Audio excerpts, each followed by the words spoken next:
Sanibonani balingani mabhungu namatshitshi. Igama lami nginguSpooky N isiZulu. Sizoqhubeka nokufunda umbhalo wobuciko obizwa ngokuthiwa Zihlangene Phezulu obhalwe nguSibanyoni MB.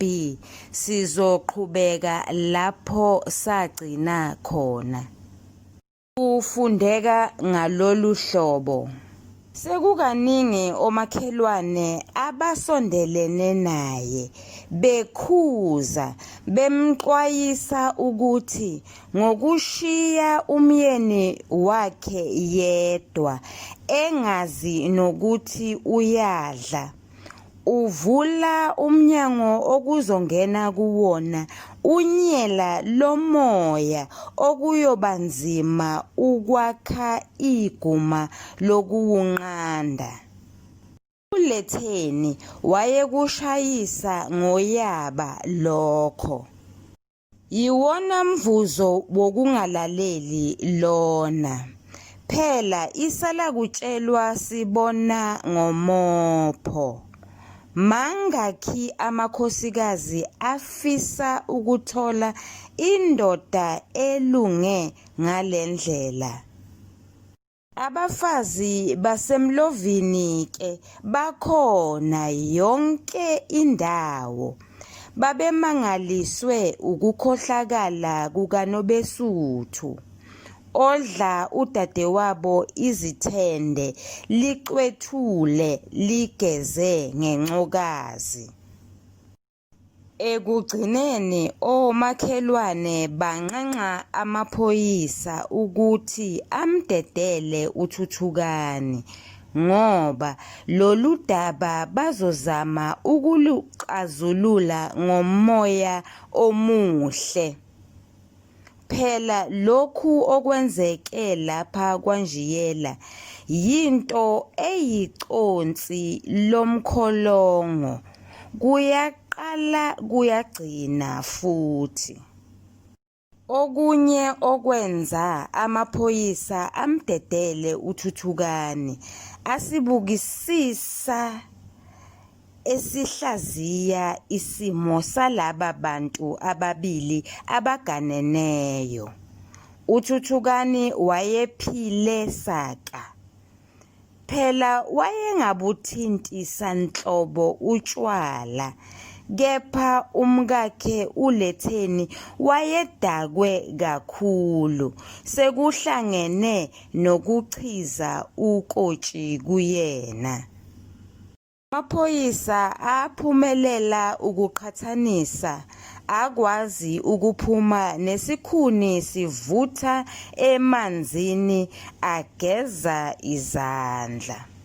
uThuthukani amshiya ezandleni zomakhelwane ukuthi basize ukudambisa isimo sodlame. Empeleni kwakuwudaba olufuna bona ngoba yizibi zomuzi phela lezi.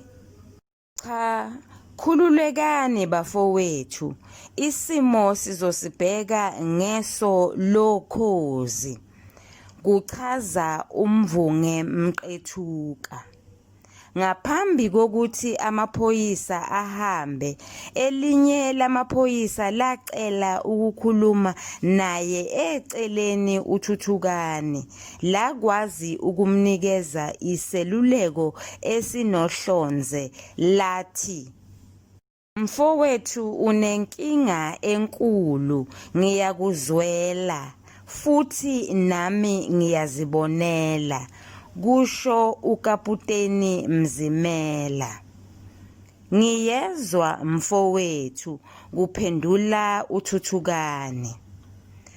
Kunabantu lapha ngaphandle abaphiwa ngumdali isibusiso, kepha bona basithathe ngezabo izandla basilahle emgqomeni wemfucuza.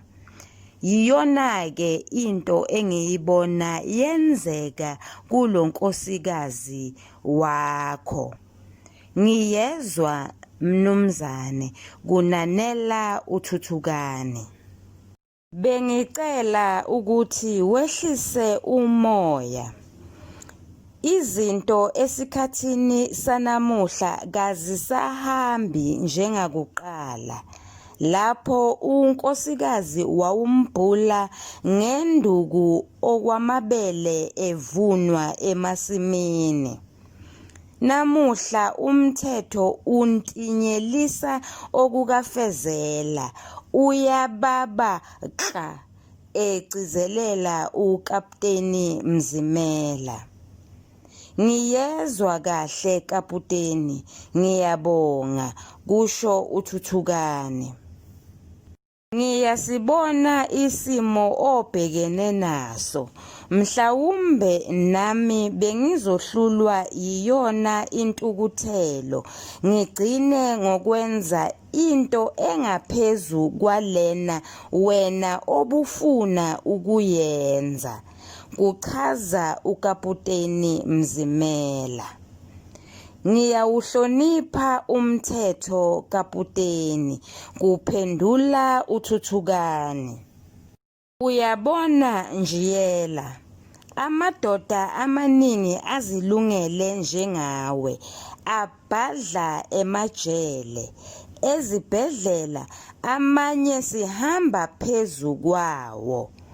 Ngenxa yabesifazane abahlulwa ngamabele bese beqa izinyawo zenkosi. Ngicela uzame ukwehlela ngezansi mfowethu, noma kungewena onephutha. Nami ngiyabona ukuthi uhlulwe ukudla umakoti. Kunxenxa uKaputeni Mzimela. Angikaze ngisibone isilingo esinjengalesi, kuchaza uThuthukane. Ngakho-ke, ngicela kusukela namhlanje uhlabe inhlali noma uzwa ukuthi ubilelwa yigazi ngenxa yentukuthelo lapho umuntu ekufaka umunwe esweni. Enza iphutha wambeka isandla, mina njengomuntu womthetho ngizophoqeleka ukuthi ngikufake ozankosi ngiyokuvalela, noma iqiniso ngilazi ukuthi akuwena oqale udungunyane, kepha ngenxa yokuphoqwa ngumthetho kuzodingeka ngivale iso elilodwa ingathi kangiboni ngikuvalele. Sizokuma kancane, sichaze, sicubungule, sihlaziye. Ngenkathi sibheka umsebenzi womlandi, sithe ukhona umsebenzi womlandi othinta ukungenelela. Sithe uma ngabe engenelela usebenzisa isu lokuchaza kanye nosocashunwa. Kusho ukuthini lokhu? Uzothi echaza umlandi ebe engenisa abalingiswa abathile abafunze amagama ukuthi abasho okuthile. Sizobona ngokuthi asebenzise osocashunwa ukuthi lapha-ke sekukhuluma umlingiswa othile noma umlingiswa thizeni. Sizosebenzisa ikhasi le-15 njengesibonelo. Sibona amagama athi ngiyezwa mfowethu. Lawo magama afakwe ngaphakathi kosocashunwa. Lokho kusethulela kusibonise ukuthi kukhona umlingiswa owakhulumile. Bese umlandi uyachaza, usesebenzisa isu lokuchaza athi kuphendula uThuthukani. Lokhu kuchaza ukuthi sonke siyabona ukuthi ukungenelela kuyisu lokuchaza kuphinde kube yisu lokusebenzisa osocashunwa noma abacaphuni lapho abalingiswa abathile bazofunzwa amagama ngumlandi basho okuthile. Asiqhubekeni nokufunda.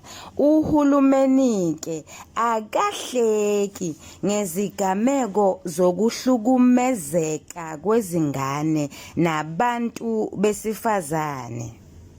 Ngakho-ke ngiyacela ukuthi uqaphele indlela othukuthela ngayo ngoba izokufaka ejele ngelinye ilanga. Okufanele ukwenze ukubheka umnyombo walenkinga bese ubhekana nayo ngqo. Kusachaza uKaputeni Mzimela. Ngiyazi ukuthi isintu uyasazi ukuthi ukufa kusekhaya. Okukanye isitha somuntu nguye uqobo lwakhe. Kanginuki muntu kwabakwenu, kepha njengendoda kuhle usihlolisise isimo sasemzini wakho, kuchaza uMzimela. Ngicishe ngamenza kabi. uThuthukani enqapha. Nxa ngiphuma umuzi, ubaba wanginikeza umphako owodwa vo. Wathi kayikho indoda eyakhela enye umuzi wayo. Uma uyibambe lapho-ke njiyela uyobe uqedile ungethole. uKaputeni eqhawula kuThuthukani. uKaputeni Mzimela wamuthi janti unkosikazi kaNjiyela enelisekile ukuthi uginge ithodlana ngempela lo mame. Wabonakala enikina ikhanda, wafulathela namaphoyisa akhe bangena indlela. Baphumelela ukusidambisa isimo njengokuthembisa kwabo omakhelwane ngalelo langa. uNobesuthu naye wavuka wabamba ayaziyo ngoba esebonile ukuthi akasamukelekile kahle lapha ekhaya. Kwamzwisa ubuhlungu ukuzwa udadewabo eqamba amanga ngaye. Kepha-ke wabulala umbungu. Kwakuye kube khona iziwombe ezizwisa ubuhlungu. Kepha uThuthukani wakwazi ukulawula intukuthelo yakhe. Leso simo esimanzonzo saqhubeka simhlukumeza uMnumzane Njiyela, naye ezibonela ukuthi wanelwe yinjobo emsinsileni. Kepha waqhubeka wabekezela. Siphelela lapha-ke isahluko sokuqala. Kuhle-ke manje sichaze, sihlaziye, sicubungule. Sithena ekuqaleni. Umbhali usethulele ulwazi lwaphambilini. Sathi lolu lwazi lwaphambilini lwethula ingemuva lomlingiswa osemqoka, lomlingiswa ovelele, lomlingiswa omkhulu. Saphinde sathi kufanele siqaphele ukuthi ingemuva lomlingiswa lizoba nomthelela onjani empilweni yakhe. Ake sizameke manje ukuqhathanisa, siyamanise ulwazi lwaphambilini lomlingiswa onguThuthukani kanye nempilo ayiphilayo. Sibonile ngenkathi sethulelwa ulwazi lwaphambilini ukuthi uThuthukani wayephila impilo enzima, noma singathi ingemuva likaThuthukani liyasethulela, liyasicacisela ukuthi uThuthukani uphile impilo enzima. Okokuqala, wadubuleka ezindaweni ezimbili. Washayeka ethangeni, waphinde futhi wadubuleka emhlubulweni. Okwesibili, uThuthukani ubethanda uxolo nokuthula.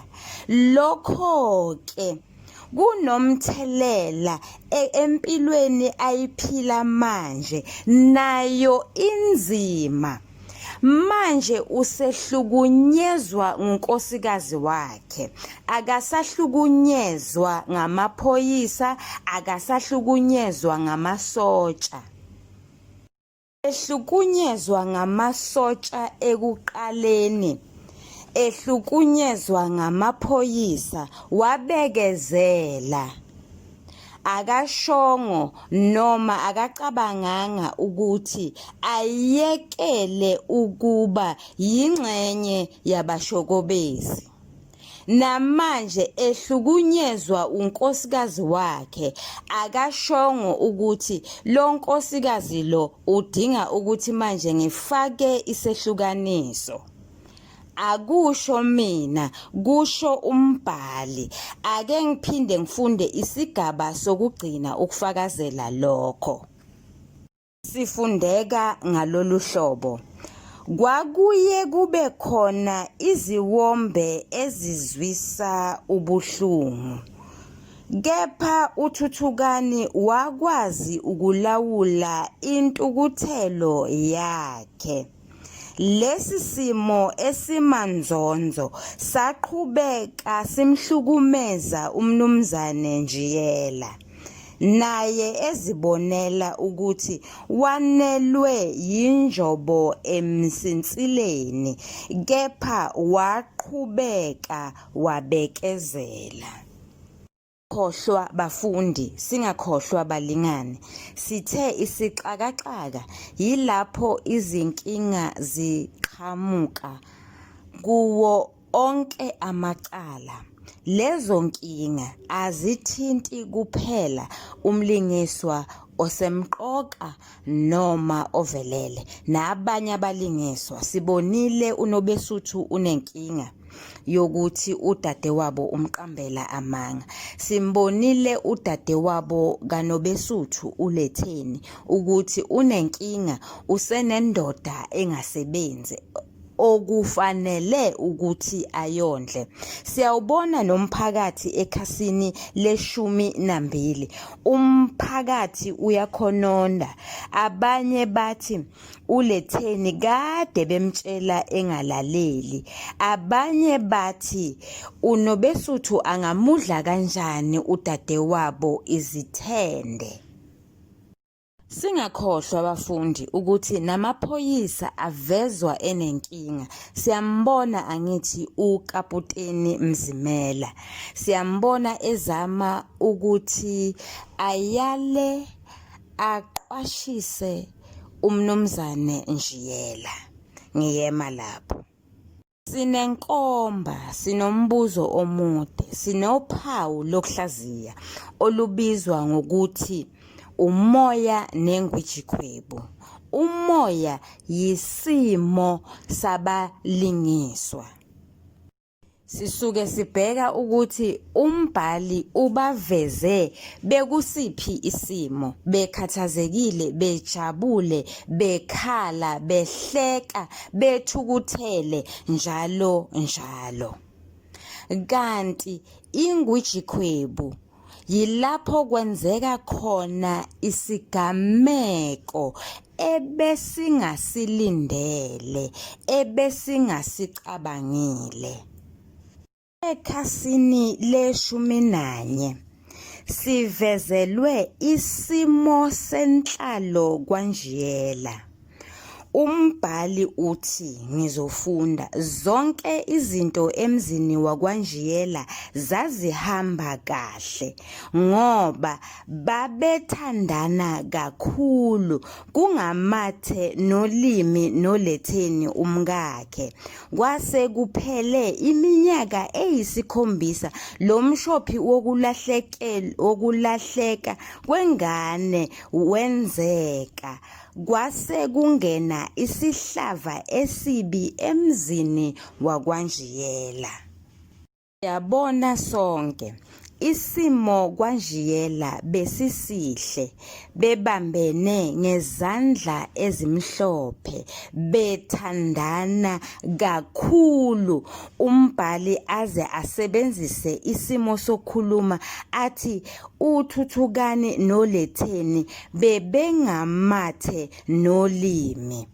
Kodwa-ke umbhali asivezele ukuthi isimo saguquka kulo lona leli khasi le-11 isigaba sesibili, ngoba leso sigaba sifundeka ngalolu hlobo. Lowo mshado waqala ukuqhekeka ngenxa yezinkinga owagcina ngokuchitheka kungazelele muntu. uLetheni wayehamba ngokomsebenzi eya kuzifunda ezihlukene naphesheya kwezilwandle imbala. Kwakuthi noma esebuyile angabi naso isikhathi sokubhekana nezindaba zomuzi, esehlala kubangane ngegama lokwenza umsebenzi wobukhansela. Ngiyacela kubafundi, Nkosi yami, ngiyacela kothisha, asibekeni isimo ngononina. Kusho ukuthi ekhanda lomfundi njengoba manje sichaza akube khona ukuthi okay, isimo siqale ukuba sibi kuphi. Siqale ukuba sibi ngenkathi sibona isusa sodweshu, isigameko sokuqala leso. Saqhubeka saba sibi, sathola ukubhebhetheka kodweshu. Konke lokho kusho ukuthi isimo sibi.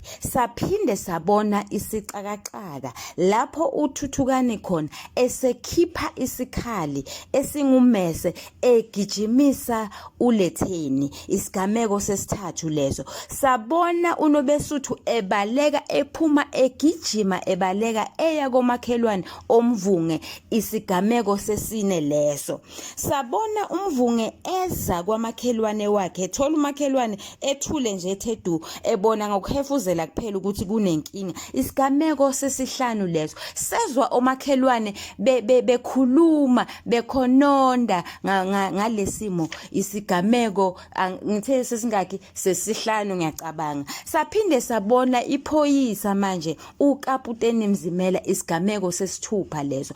Asihambiseni izinto ngononina, sibale izigameko. Kusho ukuthi ekhanda lami nje yini ekhona manje, isusa sodweshu njengesigameko sokuqala sokuqala esiveza isimo esibi, ukubhebhetheka kodweshu njengesigameko sesibili esiveza isimo, isixakacaka. Kodwa nalesi sixakacaka ngizosibeka naso ngononina ukuthi kuqale kuphi. Ngiyathemba ngezwakala.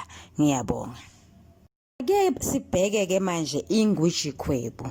Yisiphi isigameko ebesingasilindele? Besingakulindele ukuthi abantu abathandana kangaka abakwaziyo ukuhlupheka ngalendlela begijinyiswa ngamasotsha bobabili, yize singatsheliwe ngoletheni phela kayena umlingiso semqoka, kuthi mangabe sebehlangabezana nokuthi nje kulahleka umsebenzi. Yini ukulahleka komsebenzi? Yini nje lokho?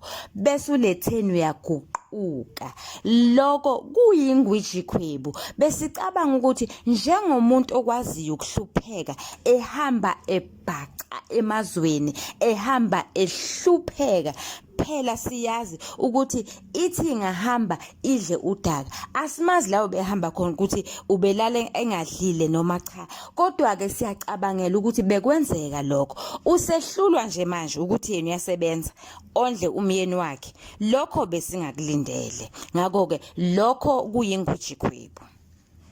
Ela singalenzi iphutha sithi ukuthi uThuthukani angamshaya uletheni kuyingwijikhwebu, ngoba lokho siyakwazi, sethulelwe ulwazi lwaphambilini ukuthi uThuthukani uyabekezela, uThuthukani unothando, unoxolo. Ngiyabonga. Ngicela ukuma lapho okwanamuhla. Nisale kahle. Themba nizohlomula.